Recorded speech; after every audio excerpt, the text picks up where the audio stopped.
देखिए, आज से शुरू हो रहा है हमारा नया शो सबकी चिंता मनी मनी। क्या है दुनिया की सभी बड़ी अर्थव्यवस्थाओं की जमीनी हकीकत। पहले एपिसोड में रूस से एबीपी न्यूज की ग्राउंड रिपोर्ट। अमेरिका के राष्ट्रपति जो बाइडेन, रूस के राष्ट्रपति व्लादिमीर पुतिन, ब्रिटेन के प्रधानमंत्री बोरिस जॉनसन, चीन के राष्ट्रपति शी जिनपिंग या फिर भारत के प्रधानमंत्री नरेंद्र मोदी। सबकी चिंता एक है, कैसे मजबूत राष्ट्र बनाएं। मजबूत राष्ट्र तभी बनता है जब राष्ट्र की अर्थव्यवस्था मजबूत हो। इस वक्त दुनिया पर मंडराते आर्थिक संकट ने इन सभी को चिंता में डाल रखा है।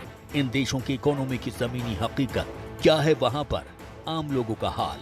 आज से देखिए एबीपी न्यूज की विशेष सीरीज सबकी चिंता मनी मनी।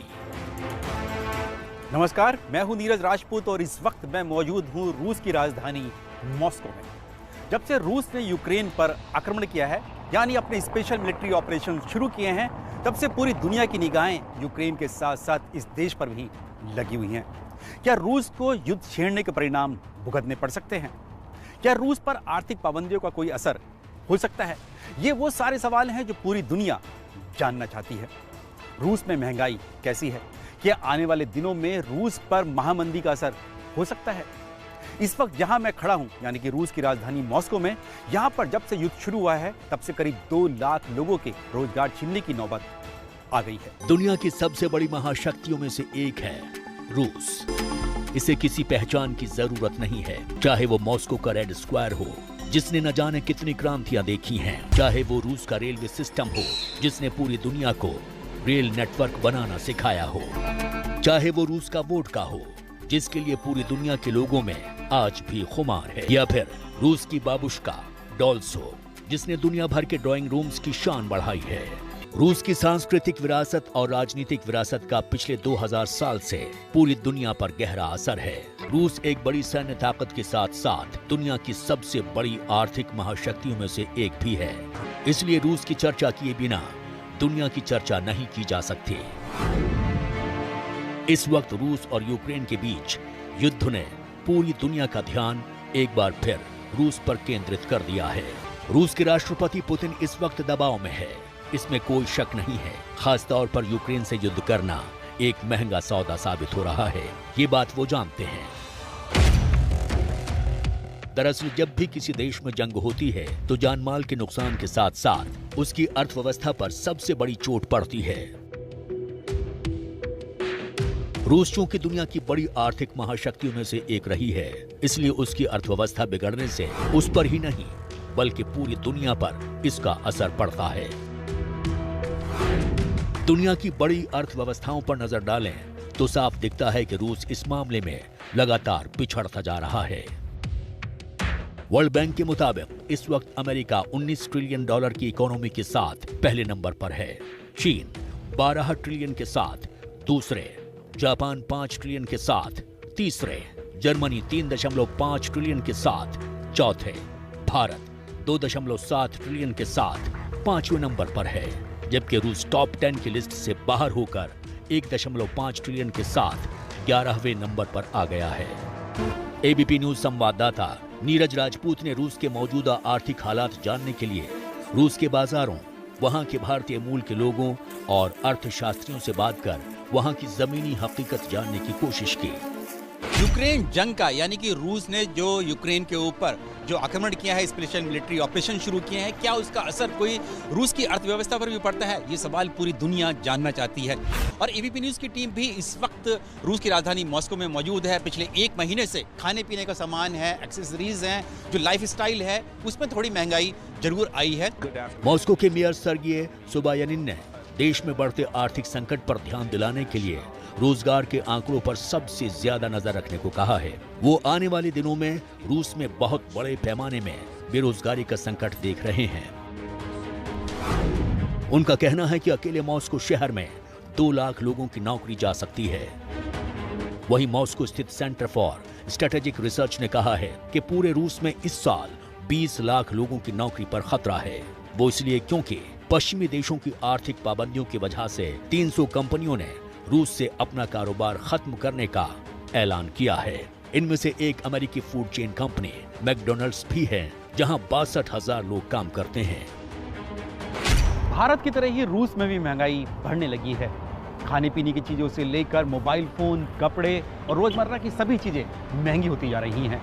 रूस में महंगाई दर पिछले 20 सालों में सबसे उच्चतम स्तर पर पहुंच गई है और आने वाले समय में रूस की जनता और अधिक महंगाई की मार झेल सकती है। राष्ट्रवाद के नाम पर जो युद्ध का खर्चा है वो भी आम लोगों की जेब से ही जा रहा है। और ऐसा भी नहीं है कि युद्ध खत्म होते ही महंगाई पर काबू पा लिया जाएगा। रूस पर जो दुनिया भर की आर्थिक पाबंदियां लगी हैं, उससे उबरने में रूस को एक लंबा समय लग सकता है। रूस की सबसे प्रतिष्ठित रूडन यूनिवर्सिटी में इंटरनेशनल रिलेशंस में मास्टर्स की पढ़ाई कर रही चारू मूल रूप से दिल्ली की रहने वाली हैं। ये पिछले 5 साल से रूस में रह रही हैं। चारू के मुताबिक जब से युद्ध शुरू हुआ है, यहाँ पर खाने पीने की चीजें काफी महंगी हो गई हैं। इनके मुताबिक जब आम रूसी नागरिक को महंगाई इतनी चुभ रही है, तो सोचिए इनकी हालत क्या हो रही होगी। हर चीज़ एक्सपेंसिव हो गई है। हम नॉर्मल ग्रोसरीज खरीदने जो जाते थे, जो 1000 या 2000 रूबल्स में आ जाती थी, वो अब सीधा 3000 4000 रूबल्स तक पहुंच रही है। तो इस वजह से एक्सपेंस बढ़ता है। मोस्टली स्टूडेंट्स जो यहाँ पर हैं वो अपने घर से पैसे लेते हैं, तो घर से पैसा आने में, इंडिया से पैसा आने में भी बहुत दिक्कत हो रही थी। रूस में महंगाई पिछले 20 साल के सबसे उच्चतम स्तर पर है। रूसी सरकार की संस्था रोस्टैट के मुताबिक मार्च में महंगाई दर 17.3% पहुंच गई थी, जो साल 2002 के बाद सबसे ज्यादा है। साल के अंत तक रूस में महंगाई दर 20% पहुंचने की आशंका जताई जा रही है। एबीपी न्यूज संवाददाता नीरज राजपूत ने महंगाई की जमीनी हकीकत का पता लगाने के लिए मॉस्को के बाजारों का जायजा लिया। लोगों ने माना कि यहाँ महंगाई तो काफी बढ़ी है, लेकिन अब उन्हें इसकी आदत सी पड़ती जा रही है। हम लोग यहाँ पर मौजूद थे रूस की राजधानी मॉस्को में। मॉस्को के साथ साथ हम लोगों ने इंटीरियर एरियाज़ में भी गए, बॉर्डर एरियाज़ में गए, बेल्गोरोड में, क्रीमिया में, रोस्तोव ऑन डोन जो कि बिल्कुल डोनबास से लगा हुआ इलाका है, यूक्रेन से सटा हुआ इलाका है। तो हम लोगों ने यहाँ पर बातचीत की लोगों से और जानना चाहा कि क्या इसका असर कोई हुआ है। तो जो जानकारी सामने निकल कर आई है उसके मुताबिक पिछले 1-1.5 महीने में जो ज़रूरी सामान है उनमें जो उनकी कीमतों में वृद्धि जरूर हुई है। जो आर्थिक पाबंदियाँ जो रूस के ऊपर लगी हैं, जो दुनिया भर ने पाबंदियाँ लगाई हैं रूस के ऊपर, जो ग्लोबल सप्लाई चेन है उसमें बाधाएं आई हैं, उनके चलते ये वृद्धि हो सकती है। और उसके लिए ही यहाँ पर लोगों का कहना है कि जो रोज़मर्रा की चीज़ें हैं, सामान हैं, खाने पीने का सामान है, एक्सेसरीज़ हैं, जो लाइफस्टाइल है, उसमें थोड़ी महंगाई ज़रूर आई है। लेकिन साफ तौर से लोगों का ये भी मानना है, और जो रूस के जो अर्थशास्त्री हैं और दूसरे जो जानकार हैं उनका ये मानना है कि रूस इस मंदी से या महंगाई से, जो भी मंदी अगर आ सकती है तो उससे बहुत जल्द उभर सकता है, क्योंकि पिछले 8 सालों से रूस में आर्थिक पाबंदियां लगी हुई थी। 2014 में जब क्रीमिया के ऊपर कब्जा किया था रूस ने, तब से ही ये पाबंदियां लग रही थी, लेकिन इस बार पाबंदियां ज़्यादा लगी हैं। लेकिन पिछले 8 सालों में रूस ने अपनी पूरी तैयारी कर ली थी। मॉस्को के लोगों के मुताबिक 19 लीटर के पीने के पानी का कंटेनर 35% महंगा हो गया है। 1 किलो चीनी 77% महंगी हो गई है, जबकि सब्जियों के दाम औसतन 30 से 50% बढ़ गए हैं। रूस के राष्ट्रपति पुतिन का कहना है कि उनके देश पर आर्थिक पाबंदियों का कोई असर नहीं दिखाई पड़ रहा है, लेकिन उनके देश में ही ऐसे कई लोग हैं जो उनकी बात को नकार रहे हैं। यानी कि जितना पुतिन कह रहे हैं वो पूरा सच नहीं है। रूस के सेंट्रल बैंक के गवर्नर का ही कहना है कि आने वाले दिनों में आर्थिक पाबंदियों के चलते हालात खराब हो सकते हैं। अर्थशास्त्री भी मानते हैं कि रूस में इस साल जीडीपी में करीब 10 से 15% तक की गिरावट आ सकती है। रूस के राष्ट्रपति व्लादिमीर पुतिन ये मानने को तैयार नहीं है कि रूस में गहरा आर्थिक संकट है। जानकारों के मुताबिक पुतिन ऐसा इसलिए कह रहे हैं क्योंकि वो पश्चिमी देशों के सामने किसी भी तरह कमजोर नहीं दिखना चाहते। लेकिन आईएमएफ जैसी दुनिया भर की संस्थाएं रूस की जीडीपी में बड़ी गिरावट आने की आशंका जता रही हैं। आईएमएफ का अनुमान है कि इस साल यानी 2022 में रूस की जीडीपी में 8.5% की गिरावट आ सकती है। अगले साल यानी 2023 में भी हालात तेजी से सुधरने वाले नहीं दिख रहे। आईएमएफ के मुताबिक 2023 में रूस की अर्थव्यवस्था में 2.3% की गिरावट देखने को मिल सकती है। आईएमएफ के मुताबिक इस साल दुनिया की जीडीपी करीब 3.6% रहने का अनुमान है, जो कि पिछले साल के मुकाबले 0.8% कम है। रूस के सेंट्रल बैंक की अध्यक्ष एल्विरा नबीउल्लीना ने चिंता जताते हुए कहा है कि रूस के विदेशी रिजर्व्स धीरे धीरे कम हो रहे हैं। उनके मुताबिक इस साल के अंत तक बहुत बड़ा आर्थिक संकट पैदा होने वाला है। उन्होंने यूक्रेन से युद्ध शुरू होने के बाद आपातकालीन स्थितियों को सुधारने के लिए मार्च में ब्याज दर 9.5% से बढ़ाकर 20% कर दी थी, लेकिन इसके बाद स्थितियां बदली और 8 अप्रैल को ब्याज दरों में कटौती कर 17% कर दी गई। अप्रैल के अंत में इसे 15% तक करने की योजना है। वहीं डॉलर के मुकाबले रूबल की कीमत में जो गिरावट देखी गई थी, उसमें भी थोड़ा सुधार है। मार्च में $1 की कीमत 150 रूबल पहुंच गई थी, जो अब 80 रूबल के करीब है। 6 महीने पहले यानी अक्टूबर 2021 में तो ये एक्सचेंज रेट 70 रूबल के करीब थी। रूस अगर कोई चीज सबसे ज्यादा निर्यात करता है तो वो है कच्चा तेल। रूस का निर्यात बिल भी क्रूड ऑयल पर ही आधारित है और रूस के तेल के सबसे बड़े खरीदार हैं यूरोप के देश। लेकिन आर्थिक पाबंदियों के चलते कई यूरोपीय देशों ने रूस से तेल खरीदना बंद कर दिया है। आपको जानकर ये भी हैरानी होगी कि तेल के अलावा रूस दुनिया भर में सबसे बड़ा गेहूं का निर्यातक देश है, लेकिन पाबंदियों के चलते उस पर भी आंच पड़नी शुरू हो गई है। ऐसे में अगर माल बिकेगा नहीं तो कमाई कैसे होगी, और लाजमी है कि इसका असर रूस के आम आदमी की जेब पर ही पड़ने वाला है। रूस दुनिया का तीसरा सबसे बड़ा क्रूड ऑयल उत्पादक है।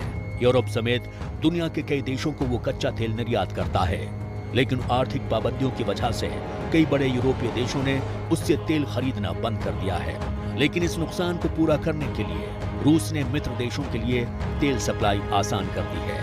भारत समेत एशिया के कई बड़े देश उससे तेल खरीद रहे हैं, जिसकी वजह से उसकी स्थिति थोड़ी संभल गई। पश्चिमी देशों की पाबंदियों के बावजूद अप्रैल में रूस हर दिन 36 लाख बैरल तेल एक्सपोर्ट कर रहा है, जबकि मार्च में संख्या 33 लाख बैरल प्रतिदिन थी, यानी कच्चे तेल के एक्सपोर्ट में बढ़ोतरी हुई है। यूक्रेन युद्ध की कवरेज के दौरान एबीपी न्यूज की मुलाकात मॉस्को में रह रहे भारतीय मूल के बिजनेसमैन रामचंद्रन माधवन से हुई। मूल रूप से चेन्नई के रहने वाले माधवन करीब 45 साल पहले इंजीनियरिंग की पढ़ाई के लिए रूस आए थे और फिर यहीं के बनकर रह गए। ये भारत से चाय इंपोर्ट कर रूस में बेचते हैं। इनके मुताबिक युद्ध के शुरुआती दिनों में उनके बिजनेस पर थोड़ा असर पड़ा था, लेकिन अब स्थितियां काबू में हैं।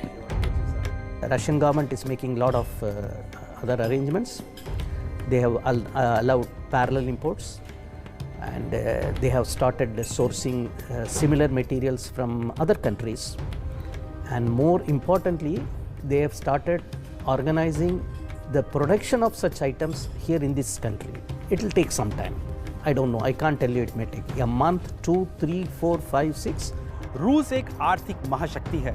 अगर रूस में आर्थिक संकट आता है तो इसका असर सिर्फ रूस ही नहीं पूरी दुनिया पर पड़ सकता है, और इसका असर भारत में भी दिखाई पड़ने लगा है, क्योंकि रूस और यूक्रेन के युद्ध की वजह से जो ग्लोबल चेन सप्लाई है उसमें बाधाएं आनी शुरू हो गई हैं, जिसके चलते दुनिया भर में महंगाई बढ़ गई है। ऐसे में सवाल खड़ा होता है कि इससे निकलने का रास्ता क्या है। नीरज कुमार पिछले 30 सालों से रूस में रह रहे हैं।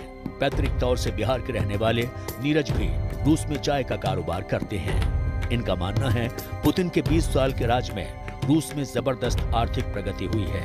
इनके मुताबिक भारत कच्चे तेल, गैस और सैन्य साजो सामान के लिए रूस पर बड़ी आसानी से निर्भर रह सकता है। वहीं चाय, शुगर, फार्मा और दवाइयों के लिए भारत भी रूस की खुलकर मदद कर सकता है। देखिए, धीरे धीरे करते करते ये संबंध मजबूत होता ही जा रहा है, क्योंकि आज के दिन में अगर रशिया को ले तो रशिया बहुत बड़ा प्रोड्यूसर है सनफ्लावर ऑयल का। हो सकता है कुछ दिनों में रशिया ये सेब का बहुत बड़ा प्रोड्यूसर हो जाए। तो यहाँ से इंडिया में बहुत एक्सपोर्ट्स भी हो रहे हैं एग्रो प्रोडक्ट, और इंपोर्ट बढ़ेगा ही क्योंकि इनकी पॉपुलेशन बढ़ रही है। रूस और यूक्रेन का युद्ध और कितना लंबा खिंचेगा ये कहना मुश्किल है, इसलिए जो मौजूदा आर्थिक हालात हैं वो आने वाले दिनों में और भी बदल सकते हैं। लेकिन रूस की अर्थव्यवस्था को लंबे समय तक इसका दंश झेलना पड़ेगा, इसे लेकर कोई दो राय नहीं है। यूक्रेन युद्ध के चलते रूस में आर्थिक हालात क्या हैं, इसके बारे में मैंने आज आपको बताया। मेरी तरह ही एबीपी न्यूज़ के कई रिपोर्टर्स इस वक्त दुनिया के कई देशों में मौजूद हैं, और आने वाले दिनों में हमारी कोशिश होगी कि उन देशों के आर्थिक हालात की ग्राउंड रिपोर्ट्स भी आपके सामने पेश करें, क्योंकि दुनिया भर में क्या चल रहा है और इसका असर आप पर क्या हो सकता है, ये जानना आपका हक है। आप देखते रहिए एबीपी न्यूज़। नमस्कार।